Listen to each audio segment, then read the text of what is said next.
Olá, bom dia a todos que nos assistem pelo site e redes sociais do Correio Brasiliense. Eu sou Gláucia Guimarães, jornalista e apresentadora da TV Brasília, Rede TV. Hoje vamos falar de uma doença rara. Você conhece a amiloidose hereditária? Começamos aí com uma pergunta. Olha, gente, a amiloidose hereditária por transtirretina é uma doença degenerativa que afeta principalmente os nervos, o coração e os rins. Este evento conta com o patrocínio da Alnylam Brasil. E agora eu quero apresentar os nossos convidados e eu começo pela presidente da ABPAR, Associação Brasileira de Paramiloidose, Liana Ferronato. Liana, seja muito bem-vinda, bom dia.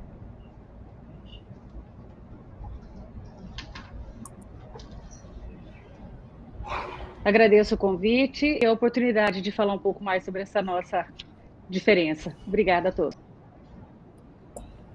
Eu convido agora o neurologista, chefe do setor de investigação em doenças neuromusculares da Unifesp, a Universidade Federal de São Paulo, doutor Akari Souza Bulli Oliveira. Doutor Akari, felicidade em ter o senhor aqui conosco nesse bate-papo hoje. Bom dia. Bom dia, muito obrigado por estarmos juntos aqui hoje, Gláucia, Liana e todos que estão aqui nesta etapa e nesse momento tão ricos. Quando eu falo bom dia, esta é uma frase maravilhosa, espetacular, que ela vem lá do proto-indo-europeu, que é Zeus, que é o pai da luz, que deu Zeus, que é o pai da luz, que deu Júpiter, Peter pai da luz, que deu bonjour, bom dia. Então, ou seja, bom dia para todos nesse dia iluminado. Que tenhamos uma manifestação calorosa dos ouvintes também. Ok, olha só, daqui a pouco eu quero dizer para todos vocês que acompanham a gente vai falar também com o deputado federal pelo Podemos, do Paraná, e presidente da Frente Parlamentar de Doenças Raras na Câmara dos Deputados, que é o deputado Diego Garcia, o deputado federal. Daqui a pouco ele entra com a gente nesse bate-papo. Bom, então eu gostaria de iniciar perguntando ao senhor, vou começar com o senhor, doutor Akari, para entendermos mais um pouco sobre essa doença, né? Uma doença que pouca gente conhece ainda. Eu queria que o senhor explicasse para a gente o que é a amiloidose hereditária por transtirretina. Muito bem. Então, esta é uma enfermidade que não é nova, ela é bem antiga. Esse termo, amiloidose, ele foi cunhado no século XIX por um patologista famoso chamado Virchow. E eles utilizavam palavras precisas. E amiloidose vem de duas palavras. Amilo, que é igual de amido, que parece pão, e eidos, que é semelhante, ou seja, semelhante a amido ou semelhante até pipoca também. Como que veio essa expressão? Em estudo de anatomopatologia, em necrópsias. Quando na necrópsia verificou-se a presença em certos tecidos de uma substância amorfa, depositada, que se lembrava essa característica de pipoca. Daí amiloidose. Quando nós falamos amiloidose, nós estamos dizendo que está ocorrendo um depósito dessa substância amiloide em tecidos. Se for no nervo, uma neuropatia por amiloide. Se for no coração, uma cardiopatia por amiloide. Se for no rim, uma nefropatia por amiloide. E, por consequência, nós poderemos ter depósitos dessa substância em qualquer tecido do nosso corpo. Predominam as alterações em 3 locais: nervo, coração e rim, mas pode ter comprometimento em outros locais também. Doutor Akari, quais são os principais sintomas, sinais dessa doença, né? Que, na verdade, os mais frequentes, e como é que identifica essa doença de forma precoce? Muito bem. Quando nós falamos em amiloidose, tem diversos tipos. Dentre os tipos, tem aquela que é uma doença do sangue. E nessa doença do sangue, ocorre uma produção de uma proteína anormal, e ela vai se depositando progressivamente nos tecidos. E assim, levando a um quadro de amiloidose, chamada amiloidose AL. Tem uma outra amiloidose que está relacionada às doenças sistêmicas, crônicas, antigas, que também começa a ocorrer a formação dessa substância anormal e depósito nos tecidos. Tem aquela amiloidose senil, aquela, por exemplo, que acontece nos vasos cerebrais de pessoas mais antigas, mais velhas, podendo ocorrer um quadro de hemorragia cerebral. E temos a amiloidose hereditária, que é o assunto de hoje. Essa amiloidose hereditária, ela recebe o nome, que é uma sigla, PAF, P-A-F. P de polineuropatia, A de amiloide, F de familiar, ou seja, uma doença hereditária. Esta PAF, ela, aqui no Brasil, ela está intimamente relacionada com a nossa colonização portuguesa. Ou seja, naqueles navios, naquelas caravelas que para cá vieram desbravar esse território tão vasto, tão belo, também naquelas caravelas vieram pessoas com certas mutações em seu DNA. Dentre as mutações, uma delas que está relacionada a essa chamada PAF. Quando se fala em PAF, polineuropatia, que palavra difícil, né? Poli, muitos, neuro de nervo, patia, enfermidade. O nervinho é o que faz o contato com a parte externa, com a parte interna. No nervinho, nós temos constituintes motores, constituintes de sensibilidade, sensibilidade de tato, sensibilidade de dor. Nos nervinhos, nós temos constituintes que controlam o nosso organismo de uma forma autonômica, ou seja, a parte autonômica do nervo. Ou seja, o nervo é fundamental para que nós sintamos o meio ambiente. Ele é fundamental para que nós movimentemos também o meio ambiente nosso. Quando eu falo em polineuropatia, eu estou dizendo que a pessoa ela tem fraqueza nos braços, nas pernas. Ela tem alteração da sensibilidade nas mãos, nos pés. Ela tem uma alteração da autonomia, que é esse nervinho autonômico, ou seja, com alteração da pressão, do controle da pressão, com o controle da frequência cardíaca, da sudorese e também da função, por exemplo, do xixi e do intestino, da parte intestinal também, que é o nervinho autonômico. Quando eu digo, portanto, que alguém tem PAF, eu estou dizendo que essa pessoa apresenta clinicamente uma fraqueza muscular, uma alteração da sensibilidade, uma alteração dessa condição autonômica. É uma doença muito importante. É uma doença que temos que pensar nela e temos que fazer um diagnóstico precoce, por várias razões. Razão pessoal, da pessoa que tem a doença. Razão familiar, porque é uma doença hereditária. E outra razão, porque há tratamento. Ok, eu queria chamar um pouquinho aí a Liana agora para poder participar desse nosso bate-papo, dessa conversa. Liana, mais uma vez, bom dia. Eu queria saber de você, da senhora, quando foi a primeira vez que você ouviu falar em amiloidose hereditária por transtirretina e como essa doença tem impactado, né, tanto você quanto a sua família. Bom dia novamente. Eu conheci a Ambipar por necessidade, assim como a maioria das pessoas conhecem as associações e os médicos e os centros de referência. Quando acontece um caso desse numa família, seja com você ou com um familiar, você vai buscar informação de onde tem um tratamento, porque assim, a pessoa está doente, vai tentando várias coisas, vai tentando descobrir o que é, e como é uma doença rara, pouco conhecida pelos pacientes e também por muitos médicos, o diagnóstico fica demorado e você vai lutando, vai sofrendo até você conseguir achar um caminho. E nesse caminho, a minha mãe adoeceu e a gente começou a pesquisar. Ela desconfiou porque ela perdeu os dois irmãos mais velhos dela com sintomas dela 20 anos antes dela. E aí, quando ela começou a apresentar os mesmos sintomas, ela não tinha nada, ela era uma mulher saudável e de repente começou a ter episódios de coração, outros sintomas também. Ela desconfiou que talvez ela tivesse com a doença que ela ouviu falar que os irmãos dela tinham, mas que não eram sintomas ainda comprovados porque os irmãos não tinham feito exames. Só com conversa com médicos e outras pessoas falaram, pode ser que eles morreram de amiloidose. Aí a minha mãe era uma pessoa bastante culta, bastante instruída, ela mesma foi pesquisar e ela viu que os sintomas dela eram parecidos, e ela deduziu que ela tinha amiloidose.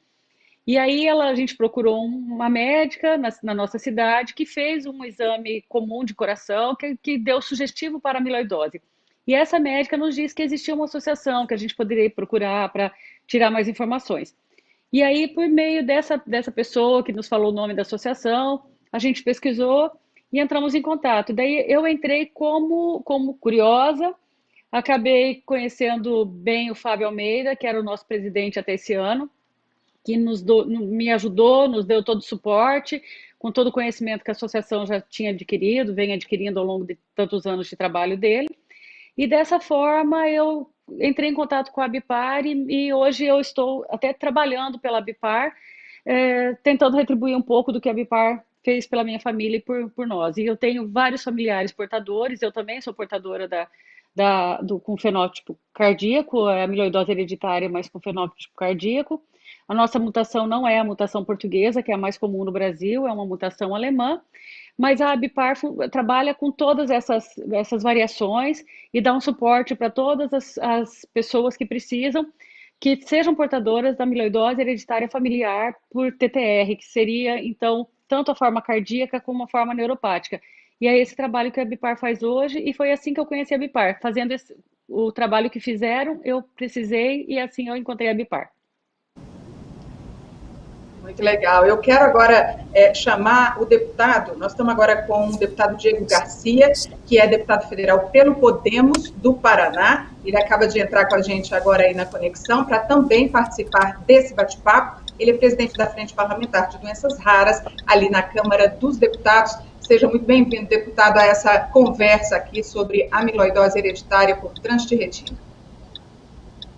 Obrigado, é um prazer poder participar e estar com vocês nessa manhã. Acabei tendo contratempos por conta de deslocamento, o voo que foi cancelado, mas deu tudo certo e consegui entrar a tempo de participar desse bate-papo com vocês.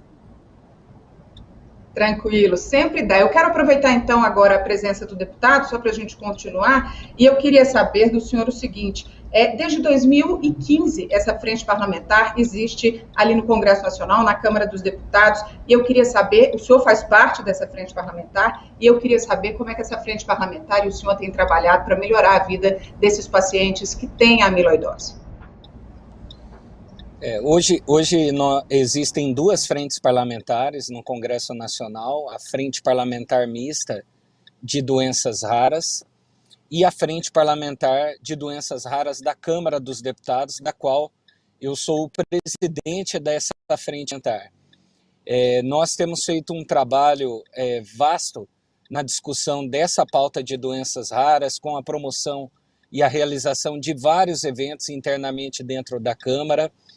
No ano passado, tivemos uma iniciativa muito importante, que foi a criação de uma subcomissão de doenças raras dentro da Comissão de Seguridade Social e Família, que é a segunda maior comissão da Câmara, perdendo apenas em número de membros para a Comissão de Constituição e Justiça. E resultado desse trabalho, ao qual eu tive o prazer de ser o relator dessa subcomissão, foi um relatório que foi aprovado por unanimidade, de mais de 400 páginas, um trabalho inédito que foi feito pela Câmara dos Deputados, e desse trabalho contamos com a participação da sociedade, mais de 90 contribuições que vieram da sociedade, que participou também da elaboração desse documento, e dali alguns encaminhamentos que foram dados. Entre esses encaminhamentos estava a criação de um grupo de trabalho de doenças raras, as visitas técnicas aos centros de referência espalhados pelo país. Eu consegui, antes da pandemia, visitar 2 centros de referência, o Hospital Pequeno Príncipe em Curitiba, também o Hospital Albert Sabin em Fortaleza, no Ceará, e o Hospital Universitário Walter Cantídio, também em Fortaleza, no Ceará. Daríamos continuidade a essas visitas se não fosse a pandemia. E na metade desse ano, nós criamos, então, o Grupo de Trabalho de Doenças Raras, um grupo composto por deputados e senadores que tem atuado junto ao Poder Executivo, junto no diálogo com o Poder Judiciário, com representantes da sociedade civil. Há cerca de 2 semanas atrás, nós reunimos em uma dessas reuniões mais de 100 pessoas participando de uma reunião, mais de 20 representantes da sociedade civil que tiveram a oportunidade de levar as suas reivindicações ao Ministério da Saúde. E o grupo de trabalho ele avança, nós estamos tendo reuniões de 15 em 15 dias, mesmo com o período eleitoral. Isso não fez com que os nossos trabalhos parassem, nós estamos dando andamento e tudo isso está acontecendo graças à iniciativa da Frente Parlamentar de Doenças Raras da Câmara, a Frente Parlamentar Mista, que é presidida hoje pelo deputado Marcelo Aro de Minas Gerais, e também a Frente Parlamentar Mista da Saúde, que tem a coordenação da deputada Carmen Zanotto. Então, nós estamos muito motivados e otimistas que, através de todo esse trabalho, nós consigamos deixar, de fato, para o nosso país um legado no que diz respeito ao avanço de políticas públicas que possam assistir, de fato, aos pacientes com alguma doença rara no nosso país. Temos um longo caminho aí a percorrer, mas eu acredito que nós estamos dando passos significativos nesse momento. Ok, deixa eu voltar a falar com o doutor Akari. Doutor Akari, eu queria falar um pouquinho agora de tratamento. O que existe hoje para tratar a amiloidose hereditária por transtirretina? Eu queria que o senhor falasse, inclusive, sobre os tipos de tratamentos que eu imagino que devem ser diferentes, né? Deve ter aí mais de um tratamento para essa doença. E eu queria saber também a importância de ter vários tratamentos para essa doença que é rara, como o senhor já disse. Então, inicialmente, nobre deputado Diego Garcia, meu abraço e meu respeito ao senhor por todo o trabalho que é oferecido. Já estivemos uma vez juntos em Brasília comentando a respeito de doenças raras, dentre elas a própria esclerose lateral amiotrófica, pólio e pós-pólio também. O trabalho é muito bonito. Em relação à polineuropatia amiloidótica familiar ou cardiomiopatia amiloidótica familiar, elas estão relacionadas, essas formas de apresentação clínica, a um defeito na proteína chamada transtirretina. Essa proteína, logicamente, ela é formada pelo seu DNA.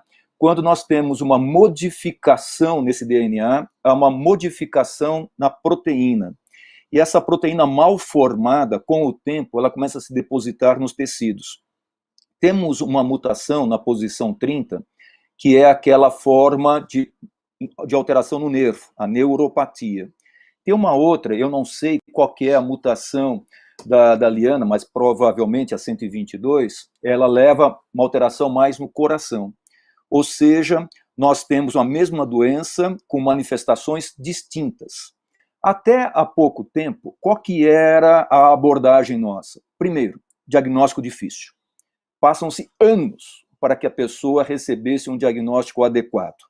E quando ela recebia um diagnóstico adequado, olha, não tem remédio. Isto era há mais ou menos 20 anos. Depois, descobriu-se, especialmente em Portugal e na Suécia, que o transplante do fígado poderia modificar a história da doença. Por que o transplante do fígado? Porque a proteína normal, ela começa a se depositar no fígado. Deposita, não tem a doença ainda. Mas quando chega no momento que o fígado não consegue mais colocar mais proteína normal dentro dele, ela começa a sobrar para outros tecidos. E aí começa a doença. E se eu tirar esse fígado e colocar um outro, eu ganho mais anos.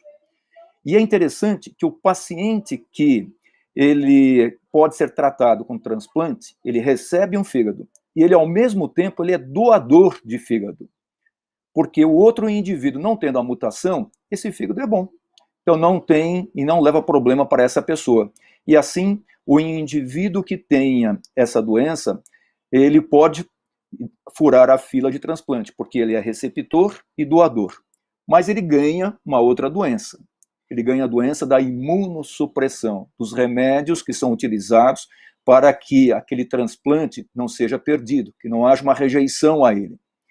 E os cientistas, eles continuavam a procurar medicamentos, medicamentos que pudessem estabilizar essa proteína, para fazer com que essa proteína não se depositasse nos tecidos. Daí vêm os bioquímicos, os biomédicos, os biólogos, os físicos, e eles chegaram a uma proposta terapêutica, a uma medicação chamada Tafamidis. Ela já se encontra no SUS, essa medicação. Ela é uma estabilizadora da proteína, modificou a doença. Mas a doença continua, ela continuava a piorar com o tempo, mas ganhamos tempo. E tempo aqui é muito importante. Os cientistas não param. Qual que é o problema? Não é a proteína? Qual que é o problema? Não é uma alteração no DNA? E se eu modificar esse DNA? E se eu consertar aquele defeito? Aí vem a segunda etapa, a terapia genética. E ela está entrando com uma força enorme e fantástica. Nós já temos medicamentos que fazem a modificação do nosso DNA, do nosso RNA, e assim faz-se uma inibição da produção daquela proteína anormal. E se eu consigo impedir a fabricação daquela proteína normal, ela não se deposita mais no fígado, não se deposita mais nos tecidos. Em tese, eu pararia a evolução da doença. E, em tese, eu poderia modificar até aquela alteração que a pessoa já tenha, por exemplo, nos nervos ou no coração. Já estamos vivendo essa etapa. Já temos medicamentos modificadores genéticos e que mudam a história natural desta doença. Ok, Liana, o doutor falou aí agora, doutor Akari, exatamente sobre essa coisa de anos até se ter um diagnóstico, né, da doença. Eu queria saber de você quais são as principais dificuldades enfrentadas aí hoje pelos pacientes de doenças raras no Brasil. Imagino que esse diagnóstico tão demorado seja uma delas, né? Certo. Uhum. Bom dia, deputado Diego, um prazer conhecê-lo e obrigada pelo trabalho em prol dos raros. É um prazer conhecê-lo. E então, já complementando o que você me perguntou, a dificuldade do diagnóstico é um dos maiores problemas que a gente enfrenta, porque existem muitas variações de mutações nessa doença. Por exemplo, o doutor Akari citou a 122 por ser cardíaca, né? Uma mutação cardíaca. A da minha família é a ALA 139-ASP, que é muito pouco conhecida. Então, assim, aquelas que são conhecidas, que é a Val30-MET, por exemplo, que é mais comum por ser de origem portuguesa e o nosso país tem uma descendência portuguesa, ela é pesquisada assim com bastante dificuldade já, porque assim, alguns médicos desconfiam e pedem uma pesquisa genética voltada para essa mutação, para essa variação. No caso da minha mãe, foi um exemplo que eu posso dar, foi dessa dificuldade que acontece com muitos outros pacientes. Dela foi pesquisado também a Val30-MET, porque a amiloidose talvez seja essa, que é um pouco mais comum, que é mais conhecida e tudo mais. E aí deu negativo. Com esse exame negativo, a gente perdeu mais um tempo para diagnosticar e começar a tratar corretamente. Isso acontece com a grande maioria dos pacientes do Brasil. O subdiagnóstico, ou então a pesquisa de uma mutação só. Às vezes o médico desconfia de amiloidose, daí ele já vai direto na Val30-MET. Ou então ele é cardíaco, então vai para a ILI 122, que é a forma cardíaca, o fenótipo cardíaco. Então, justamente o diagnóstico é um entrave bastante grande ainda para os portadores, para os pacientes, porque o tempo de vida dos pacientes portadores dessa doença, ou a rapidez com que a doença se desenvolve, é uma coisa muito complicada, é uma coisa preocupante. Então, esse tempo que se perde, tem pacientes que levam até 5 anos para conseguir um diagnóstico. No caso dos cardíacos, às vezes morrem antes de qualquer diagnóstico.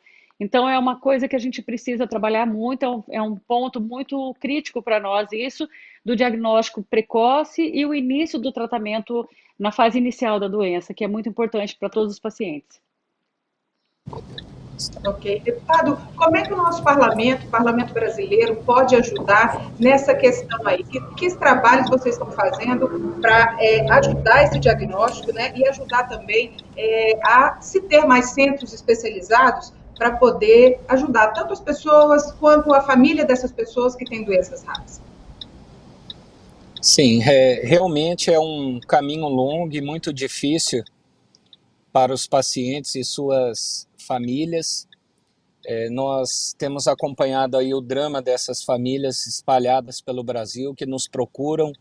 Eu praticamente toda semana recebo mensagens novas de pacientes, de familiares, de pessoas com algum tipo de doença rara e de doenças que nós até então nunca havíamos ouvido falar.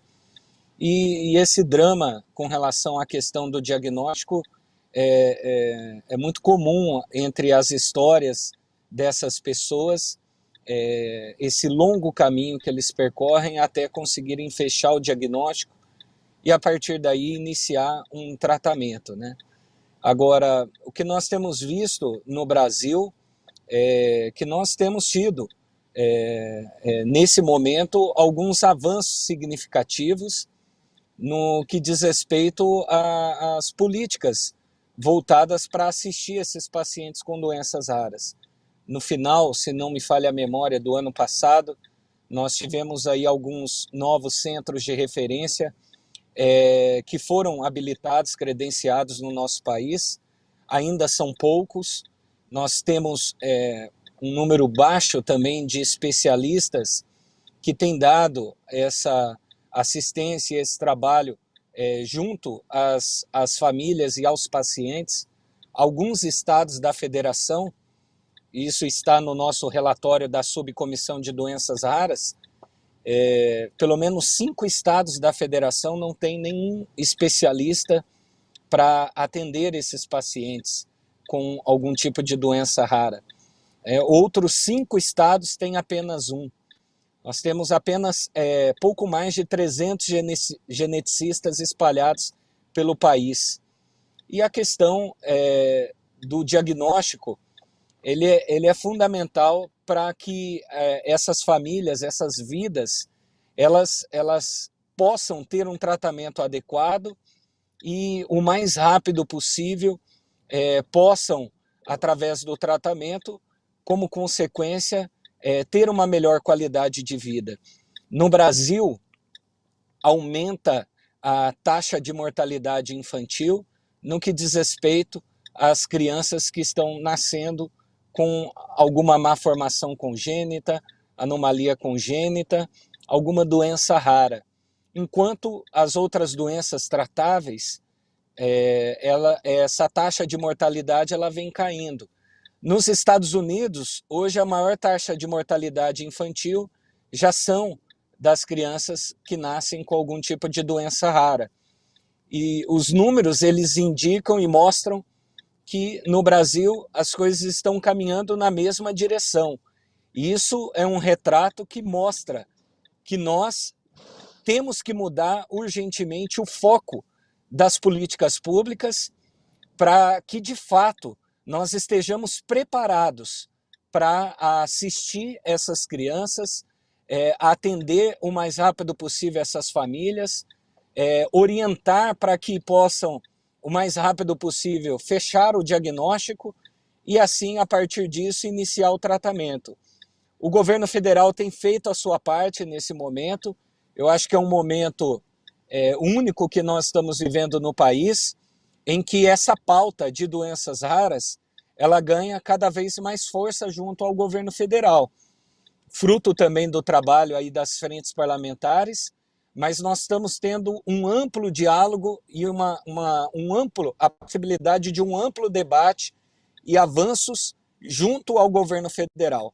Cito aqui, por exemplo, a participação do Grupo de Trabalho de Doenças Raras, ativa, da nossa primeira-dama da República, a senhora Michele Bolsonaro, também do Ministério de Direitos Humanos, Mulher e Família, que criou uma coordenação para a atenção aos pacientes com doenças raras no nosso país, e também o Ministério da Saúde, ao qual, de 15 em 15 dias, nós temos nos reunido com a Secretaria de Ciência e Tecnologia, com a Secretaria de Atenção Básica do Ministério da Saúde, e estamos já com um plano estratégico, com várias ações que estão sendo colocadas para que nós possamos, de fato, avançar no que diz respeito a políticas públicas que possam assistir essas pessoas em todo o território nacional.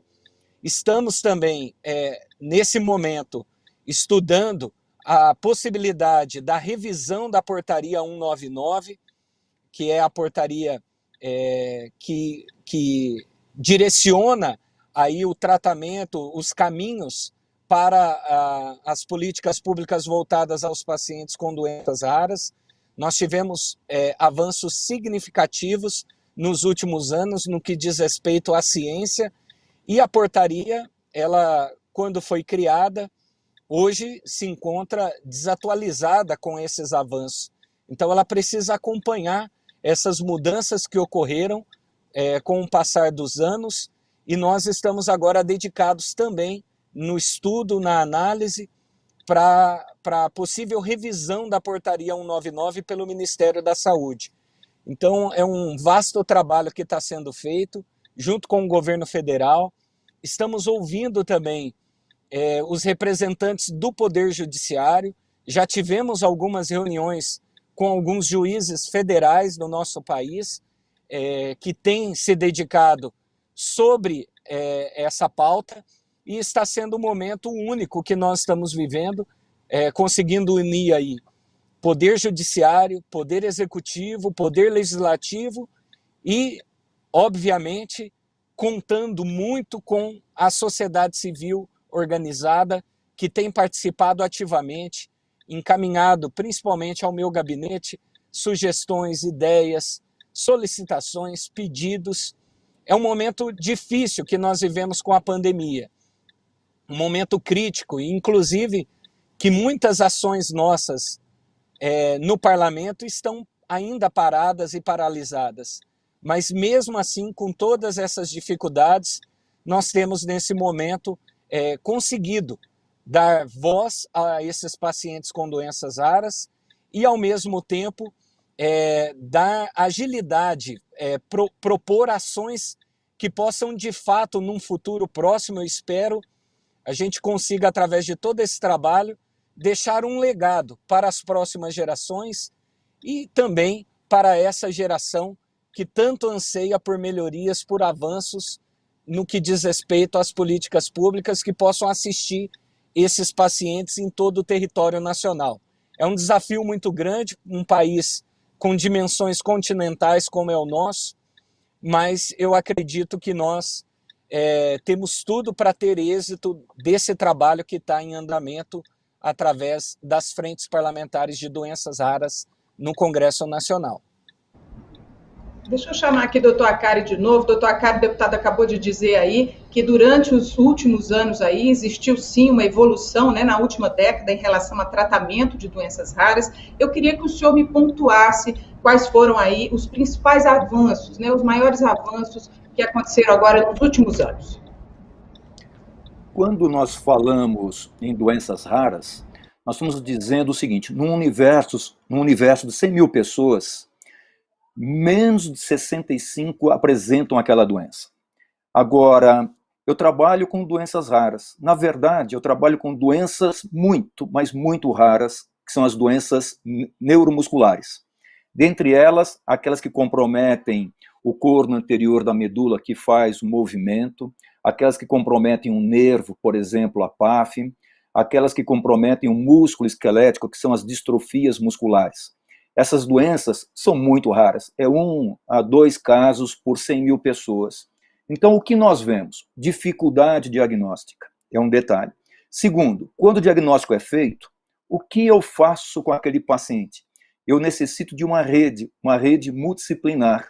Fisioterapia, terapia ocupacional, fonoaudiologia, psicologia, assistência social, enfermagem, assistência de enfermagem, ou seja, várias situações necessárias.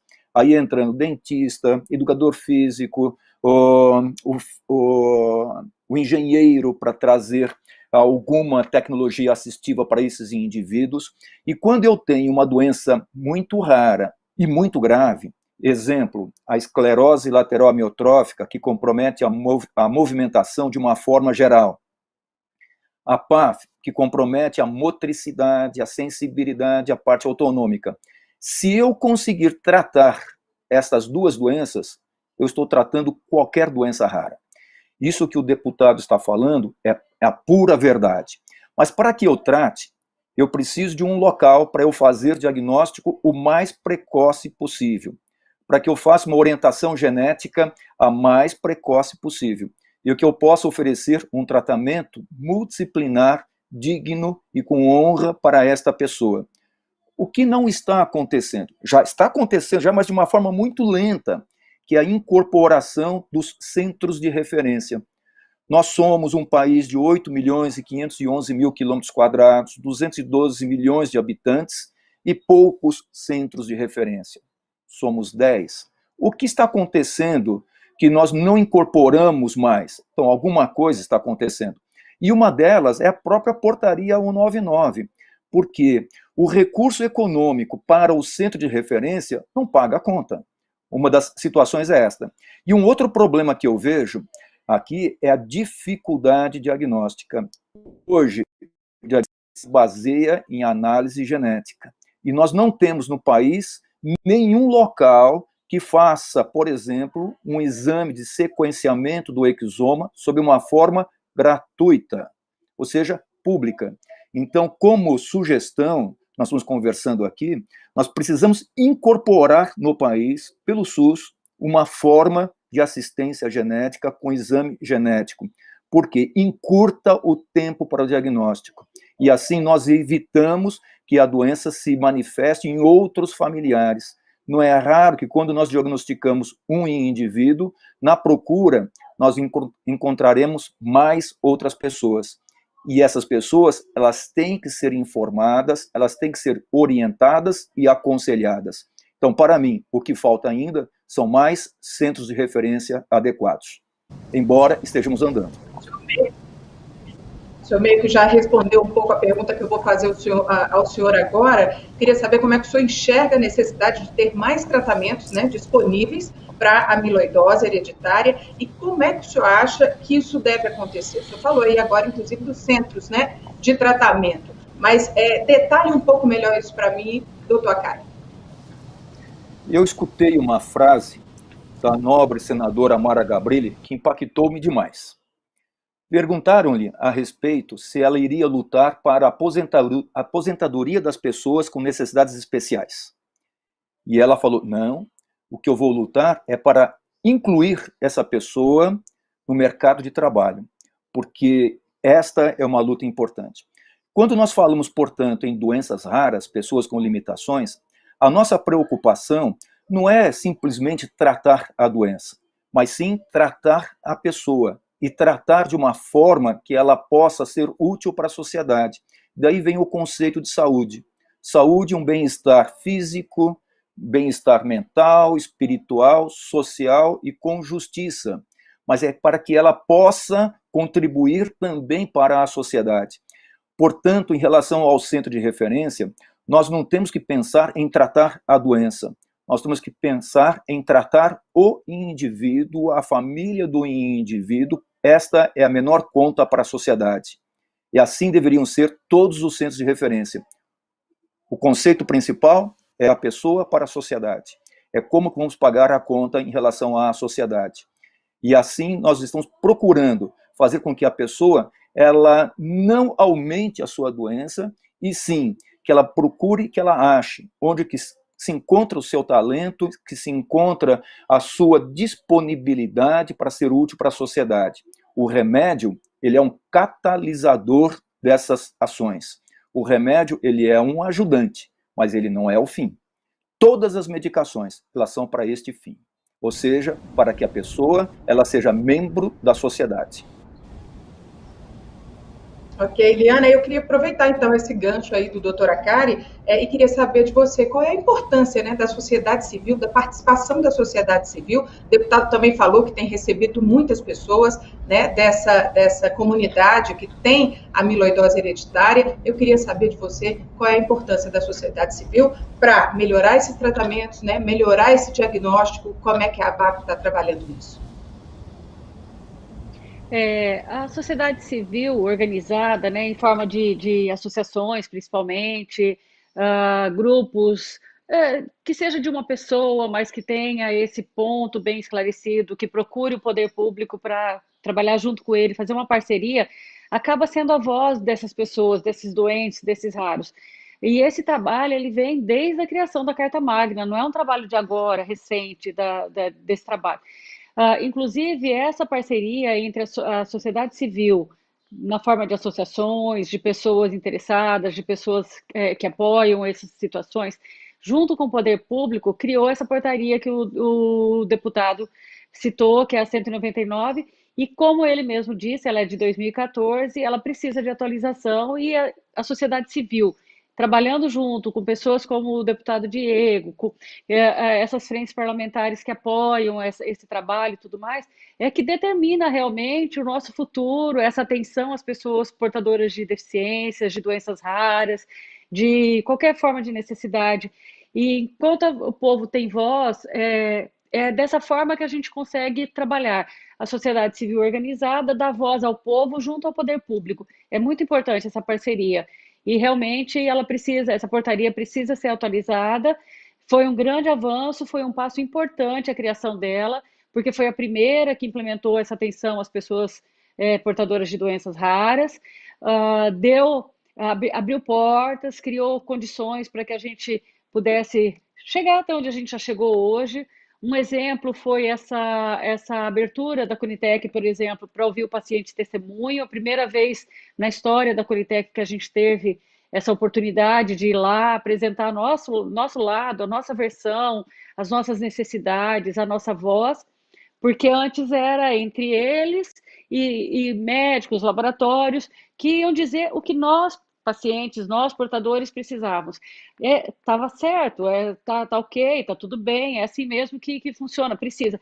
Mas precisa também incluir a parte interessada, que seria justamente a associação que representa os portadores, ou um portador em potencial, quem quer que seja.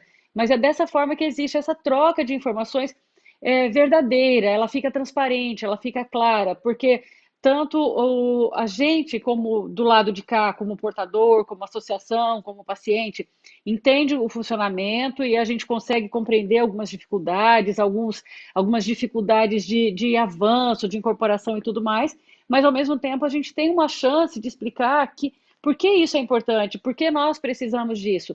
Sem que a gente consiga se expressar, sem que a gente possa colocar nossa voz, a gente se sente excluído do processo. Então, não tem como você tomar uma decisão por uma pessoa se ela não puder dizer como ela se sente, por que aquilo é importante para ela.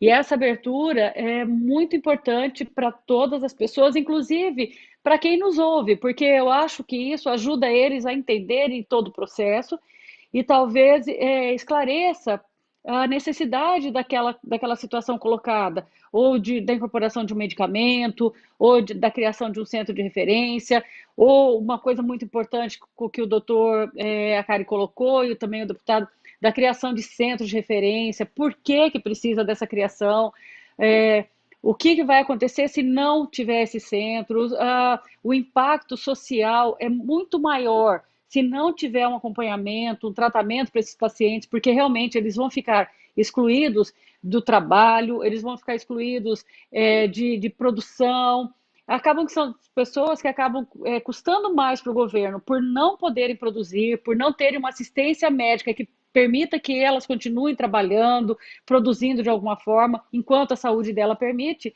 porque as pessoas, se não nos ouvirem, não vão entender o que é que a gente precisa. Então, realmente, é dessa forma, atualizando essa portaria 199, que foi criada em 2014, e ouvindo a sociedade civil nessas necessidades que a gente colocou aqui, tanto o doutor quanto o deputado, e que são as nossas necessidades realmente.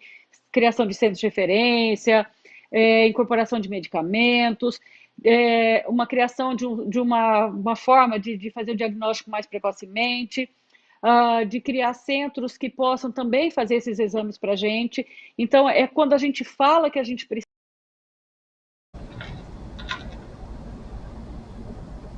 Acho que a gente perdeu o contato aí com a Eliana, mas não tem problema não. Enquanto a gente retoma o contato com a Eliana, eu queria perguntar para o deputado agora, deputado, como é que a Frente Parlamentar está tentando aí ampliar o acesso a novos tratamentos, tratamentos inovadores, inclusive, para doenças raras, deputado? Bom, a Frente Parlamentar, ela está trabalhando agora através desse grupo de trabalho de doenças raras, com o intuito de trazendo algumas pautas, como, por exemplo, a ampliação do teste de triagem neonatal, que é uma das formas hoje de obtermos aí o diagnóstico precoce de algumas doenças raras.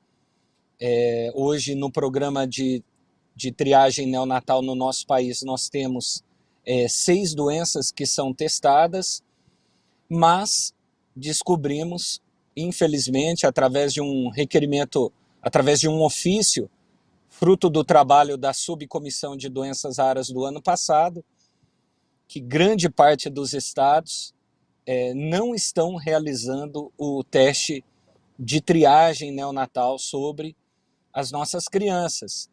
Segundo o Ministério da Saúde, os estados recebem recursos para testagem de 100% dos nascidos vivos, mas isso não está acontecendo. Então, ao mesmo tempo que nós, da Frente Parlamentar, junto com a sociedade, defendemos a ampliação do teste de triagem neonatal, nós estamos agora também discutindo, debatendo esse problema, que é da não realização dos testes que já estão previstos dentro do programa e que é de responsabilidade dos estados realizarem os mesmos. Nós estamos muito dedicados nisso, porque nós sabemos a importância que, através desse teste, a quantidade de doenças que podem ser diagnosticadas de forma precoce e com tratamento, assim resultar numa melhor qualidade de vida para as pessoas. Além disso, como já foi colocado... Pode concluir, deputado. Sim. Além disso, como já foi colocado, a questão dos centros de referência é fundamental. Gostei muito da fala do doutor, pois um dos objetivos dessas visitas técnicas, por mim e por outros parlamentares aos centros de referência no Brasil, é justamente entender e tentar compreender o porquê de termos tão poucos centros hoje habilitados no nosso país, que poderiam estar ajudando a preparar e a atender aos pacientes com doenças raras em todo o território nacional. Sabemos que temos algumas universidades com condições de se transformarem em centros de referência, alguns hospitais universitários com condições de se transformarem em centros de referência, e um dos objetivos das nossas visitas a esses centros era justamente entender quais são os problemas e, a partir disso, traçar algumas ações junto ao Poder Executivo para que a gente consiga criar um ambiente de estímulo, assim fomentando a ampliação do número de centros de referência em todo o território nacional. Isso é fundamental, né? Centros de referência que possam assistir as nossas crianças aí de 0 até os 18 anos e centros de referência que possam assistir os pacientes acima de 18 anos também. No meu estado, Paraná, por exemplo, nós só temos o Hospital Pequeno Príncipe, que faz esse atendimento, e temos o Hospital Evangélico de Londrina, que faz uma ação social. Ele não é um centro de referência, mas ele, junto às doenças que possuem algum tipo de tratamento, eles realizam alguns procedimentos simples, como, por exemplo, assistindo com a medicação ao tratamento, usando da estrutura do hospital de forma social para assistir os pacientes de toda a região do norte do estado do Paraná. Mas é uma ação social do hospital, não é um centro habilitado hoje. Então nós temos muitos passos a dar no nosso país no que diz respeito a fomentar essas políticas para que a gente possa ampliar esse ambiente para que as pessoas cada vez mais tenham acesso ao diagnóstico precoce no nosso país. Deputado, olha, a gente tem uma resolução, né, a resolução de número 205, de 28 de dezembro de 2017, né, ela diz o seguinte: para tratamentos para doenças raras, tem um processo acelerado de registro na Anvisa, né, Agência Nacional de Vigilância Sanitária. Essa foi uma importante conquista, né, para esses pacientes, para o Brasil. Eu queria saber do senhor se, ao seu ver, quais são, na sua opinião, quais são os principais entraves hoje nesse processo de registro, né, e também de comercialização de novos tratamentos contra doenças raras aqui no nosso país? Olha, a meu ver, o registro de medicação em si não é o principal obstáculo para o tratamento das doenças raras. Eu acho que o principal obstáculo hoje é o alto custo das medicações, é isso que inviabiliza o acesso ao tratamento e à comercialização no nosso país. No entanto, aí nos últimos anos, nós temos avançado constantemente para que novos tratamentos sejam incorporados pelo SUS, ampliando o acesso a toda a população que necessita desses medicamentos. Essa é uma pauta que nós estamos discutindo frequentemente junto ao Ministério da Saúde, e nós é uma das ações que nós esperamos, através do grupo de trabalho de doenças raras, conseguir avançar. É uma pauta também prioritária, que é criar um ambiente de estímulo para o desenvolvimento de medicamentos em território nacional. Hoje a maior parte, ou quase todos os medicamentos que são desenvolvidos fora. Então, nós precisamos criar esse ambiente de cooperação, esse ambiente favorável para que a indústria ela possa investir no desenvolvimento de medicamentos aqui no Brasil. Isso facilitaria muito os trâmites, a burocracia que hoje precisa ser vencida.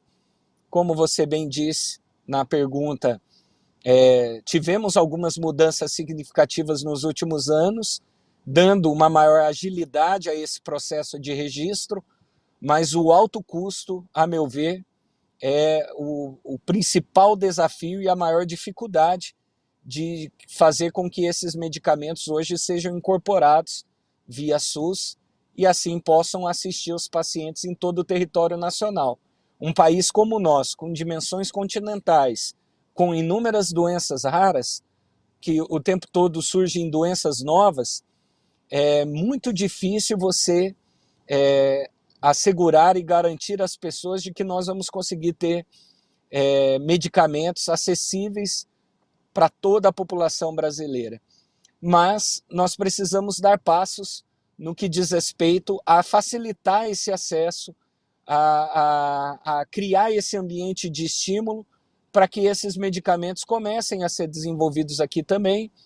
E essa discussão, esse debate sobre esse alto custo desses medicamentos é algo crucial aí, que precisa ser amplamente debatido e discutido, e infelizmente o alto custo acaba inviabilizando de que as pessoas consigam ter acesso a esses medicamentos.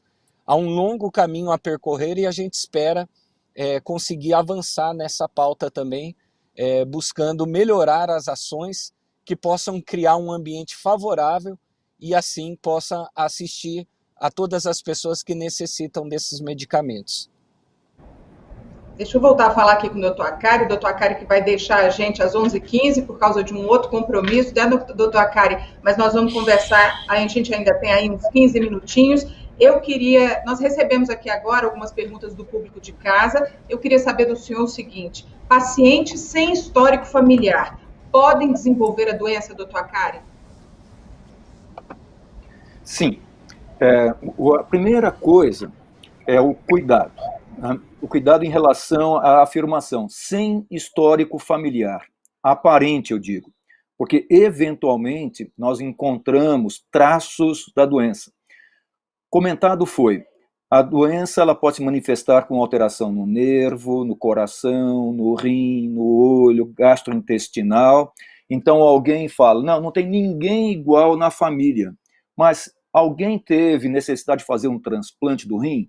Alguém teve alguma alteração gastroenterológica de difícil solução, por exemplo, diarreia persistente? Assim são as perguntas.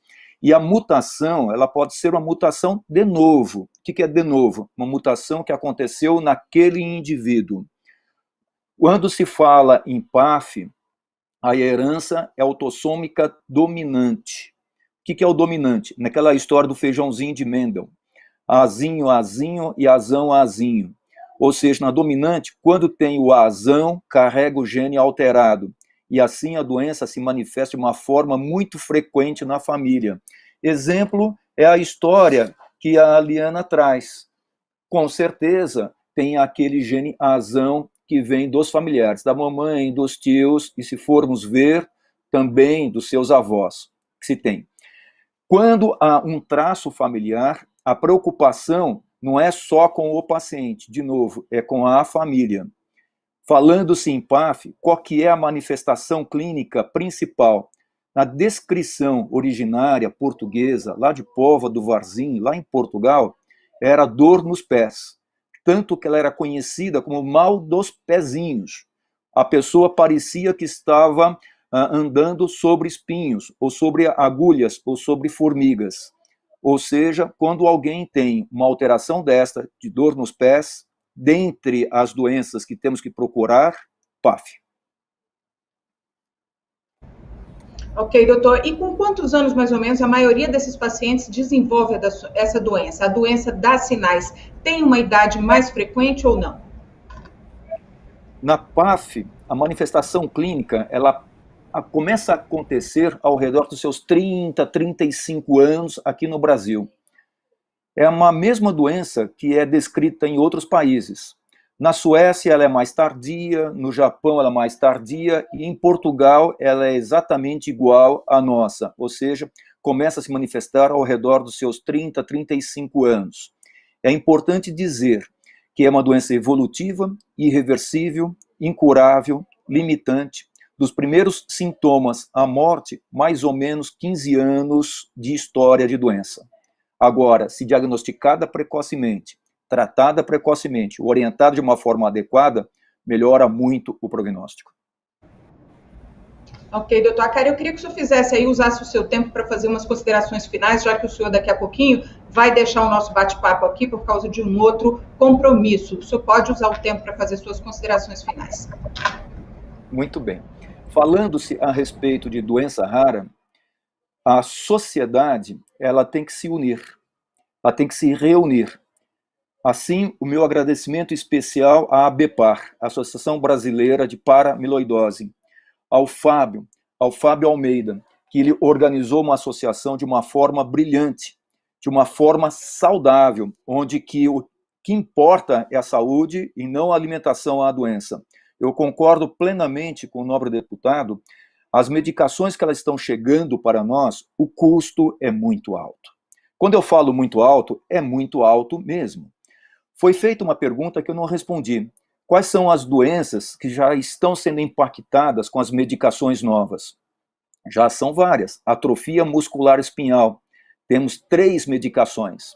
E as 3 medicações já se encontram com registro na Anvisa. Só que uma delas custa $2 milhões a única aplicação. Nós somos importadores de ideias, nós somos importadores de medicamentos. O Brasil tem que deixar de ser importador. O Brasil tem que ser inovador. Nós temos que estimular que a nossa juventude ela abrace essa causa. medicamento não é só para tratar doença. Medicamento é para fazer uma sociedade ser saudável. E quanto mais nós fizermos aqui com a marca nossa, o custo será menor e a sociedade será mais saudável. Em relação ao nosso SUS, eu tenho muito orgulho do nosso SUS. Eu trabalho na Escola Paulista de Medicina, na Universidade Federal de São Paulo. É uma universidade pública, inteiramente pública. Eu tenho a maior honra de estar trabalhando nessa universidade. E o SUS funciona. E é interessante, num país continental com uma população enorme, nós somos únicos, nós somos muito, mas muito raros. Nem a Inglaterra é igual ao Brasil, nem o Canadá é igual ao Brasil. E os Estados Unidos estão muito longe do Brasil. Mesmo com essa pandemia, então vejam só, o SUS está conseguindo tratar as nossas pessoas. Então, meu sonho é que nós tenhamos um SUS na parte genética, que nós temos a condição de se fazer um diagnóstico genético através do SUS, através dos centros de referência espalhados por este país. Então, daí, essa grande lição que o nosso deputado está dando para nós, e é uma situação fundamental, que estejamos juntos, as associações, as universidades, a sociedade, os representantes nossos, juntos nós podemos. Não estou fazendo propaganda de partido. Juntos nós podemos. Ok, doutor Akari, muito obrigada. Eu queria abrir aqui. Liana, você quer se despedir do doutor Akari?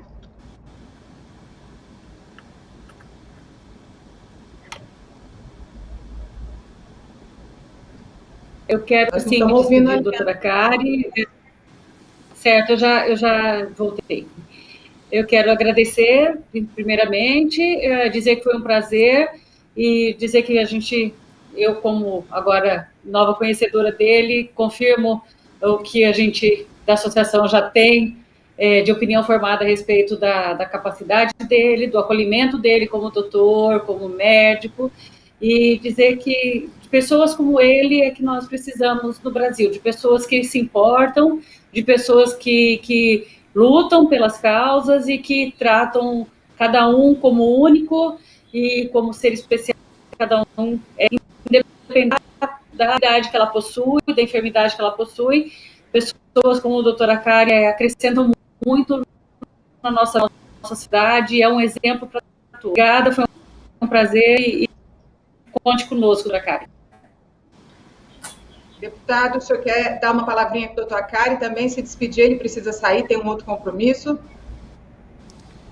Não, apenas dizer, né, que o doutor Akari já esteve algumas vezes conosco em Brasília e nós estamos inteiramente à disposição. O doutor sempre tem contribuições significativas para dar e ainda mais agora nesse ambiente que nós conseguimos criar através desse grupo de trabalho de doenças raras, dizer para o doutor que está de portas abertas para ouvi-lo, para acolher contribuições, principalmente agora com relação a essa possibilidade que se criou de revisão da portaria 199. Então é um ambiente bem favorável, bem propício, e nós esperamos contar com a participação do Dr. Akari junto aí aos nossos trabalhos, sempre que possível. Vamos estar sempre com o gabinete aí de portas abertas ao doutor. Muito obrigado. Dr. Akari, eu incomodarei lá. Obrigado. Doutor Akari, muito obrigada, viu, pela sua presença aqui, pela sua participação, pelas suas palavras. Tenho certeza que saímos nós aqui todos com um pouco mais de conhecimento, sabendo um pouco mais sobre a amiloidose hereditária por trânsito de retina e as pessoas todas que nos acompanharam aqui. Um bom dia para o senhor. Dona Gláucia Guimarães, é um agradecimento especial por estarmos aqui hoje, juntamente com as pessoas que estão nos ouvindo, e tem uma forma de nós agradecermos. Todas as línguas têm formas de agradecer. Graças, thank you, mas a nossa forma de agradecer brasileira é a mais linda de todas. Obrigado. E obrigado significa, estou compromissado com vocês todos. Compromissado com a Liana, compromissado com o nobre deputado, com a senhora e com os ouvintes também. Portanto, muito obrigado. E um dia lindo para vocês. Para o senhor também, para o senhor também. Não saia daí ainda não, que o nosso bate-papo continua. O doutor Akari precisa deixar aqui, porque ele tem um outro compromisso, como eu já falei. E eu queria agora continuar falando com a Liana. Liana, em nome da ABEPAR, o que você tem para dizer, né? Qual conselho você daria para as pessoas que hoje enfrentam essa doença? Eu posso dizer, para quem enfrenta a doença rara, independente, é que elas formem associações, caso elas não existam, participem das associações existentes, porque as associações, elas ficam fortes quando as pessoas se unem para trabalhar por uma mesma causa. E assim a gente consegue ser ouvido, a gente fiora, fica mais expressivo. Então, a associação, ela existe para isso, para os portadores de qualquer rara ou de qualquer doença, seja o que for, no caso da nossa associação, portadores de amiloidose área. Então, a forma do paciente ter voz, dele conseguir informações corretas, confiáveis, é via associação. Então, eu diria que as pessoas procurem suas associações. No caso da nossa associação, nosso site www.abipar, desculpa, agora me deu um branco, abipar.org.br. As pessoas procurem informações dentro desse site, que não fiquem pesquisando em qualquer lugar, sem referência, porque a informação errada também leva a tratamento errado, leva a complicações, às vezes, muito sérias, muito graves, de atraso de diagnóstico, de atraso de tratamento. Então, que essas pessoas procurem a associação e que elas contribuam com as mulheres e que elas aquilo que elas necessitarem. Usem a associação para isso. A meta da associação é trabalhar pelos pacientes, para os pacientes. Ok, deputado, eu queria fazer uma consideração com o senhor. Tem pacientes que, em busca de tratamento, né, para essas doenças raras, podem acabar aí procurando a justiça para conseguir esses tratamentos. O que pode ser feito para poder diminuir essa coisa da judicialização? Não é isso? Que o paciente consiga os tratamentos sem ele precisar, de fato, recorrer à justiça. O que precisa ser feito é assegurar de que essas novas terapias, esses novos medicamentos, o mais rápido possível, sejam disponibilizados via SUS e assim não force e reduza a judicialização no nosso país. A judicialização hoje, ela se dá justamente porque esses tratamentos são caríssimos, a população não tem condições, né, de ter acesso a esses tratamentos e por isso busca, através da via judicial, assegurar esse direito à saúde, à melhor qualidade de vida, buscando esses tratamentos pela via judicial. Então, o trabalho hoje precisa cada vez mais ser de fortalecer as ações no âmbito do poder público, buscando melhorar cada vez mais o acesso a esses tratamentos via o Sistema Único de Saúde, via os nossos hospitais públicos, e assim a gente consiga reduzir a judicialização. Como eu disse, nós estamos nesse momento dialogando com alguns juízes federais no nosso país, com o intuito de ouvir também o Poder Judiciário e poder assim receber contribuições que possam ajudar a diminuir o número de judicialização no país, facilitando o acesso aos pacientes com doenças raras e a esses tratamentos que são muito caros. E aí, essa é uma das pautas fundamentais, que a gente consiga assegurar a atenção integral desses pacientes, o tratamento integral desses pacientes. Uma vez fechado o diagnóstico, esses pacientes precisam ter essa atenção integral por toda a vida, pelo resto da sua vida. Então não pode ser o diagnóstico, ele tem que ter uma consequência e tem que levar essas pessoas a terem acesso ao tratamento adequado para cada tipo de doença. Se não for assim, não tem por que também nós lutarmos tanto pela busca aí do diagnóstico precoce e se nós não conseguimos assegurar essa atenção integral a cada paciente em todo o território nacional. Deputado, eu quero lembrar que estamos chegando aí ao nosso tempo limite e as perguntas, gente, que a gente não está conseguindo responder, né, que não vai conseguir responder, elas serão respondidas, sim, por e-mail, com a ajuda aí dos nossos especialistas, tá bom? Eu queria saber, deputado, o senhor quer fazer alguma consideração final? Pode usar seu tempo para falar. Bom, eu quero agradecer a oportunidade de participar desse evento tão importante, pedir às famílias, aos pacientes, às associações que nos procurem. Estamos com um gabinete aí de portas abertas, podem me procurar pelas redes sociais, mandando mensagem ali no privado, sou eu mesmo que respondo.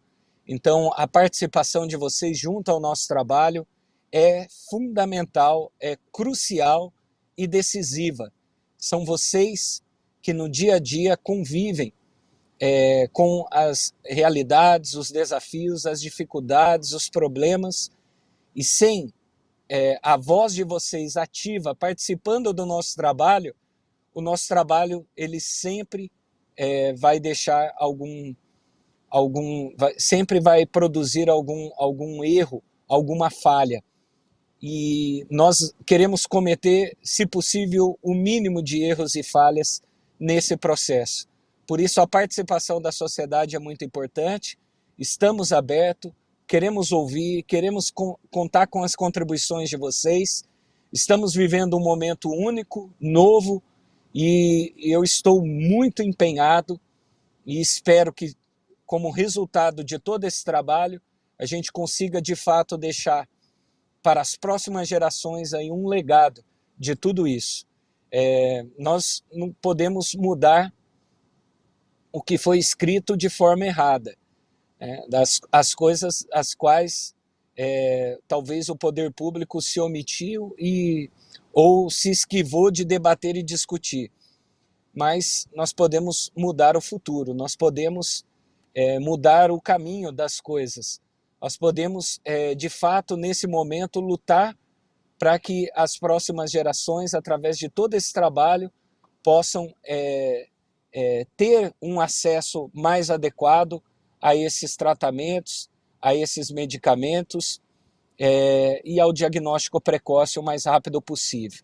Há um longo caminho a percorrer e a gente espera contar com o apoio da sociedade civil, das associações, das famílias, junto desse trabalho. O apoio de vocês é fundamental para o nosso sucesso, para que a gente consiga ter êxito, para que cada vez a gente conte com o apoio de mais e mais parlamentares que se engajem também nessa luta.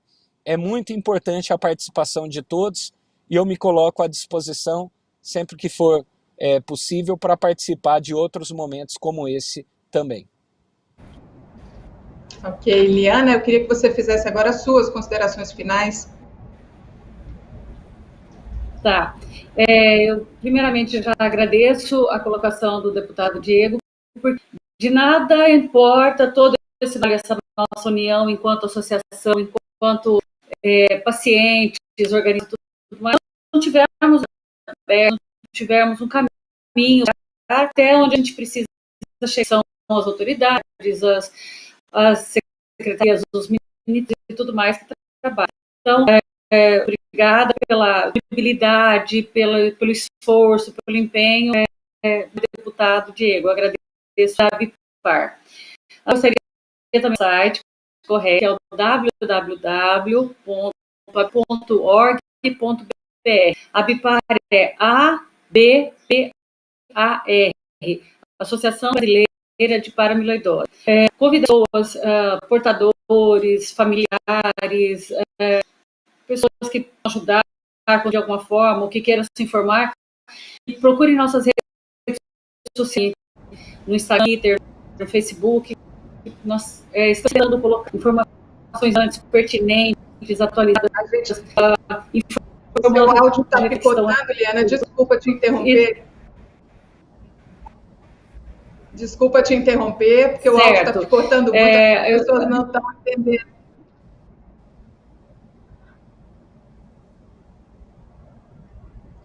Olha só, então a Abipar, para você que está aí com a gente ainda, abpar.org.br, para você que não ouviu. Então, eu estou terminando aqui o convite da Liana, procure as redes sociais da Abipar. O nosso tempo acabou aqui, eu agradeço muito a todos vocês por esse webinar sobre amiloidose hereditária. Todos aprendemos um pouquinho aqui hoje, né, um pouco mais sobre essa doença rara. Agradeço também a todos que nos assistiram até agora e aproveito para convidar, gente, a leitura do especial com cobertura completa que será publicada no Correio Brasiliense. Obrigada a todos mais uma vez e tenham todos aí uma excelente tarde.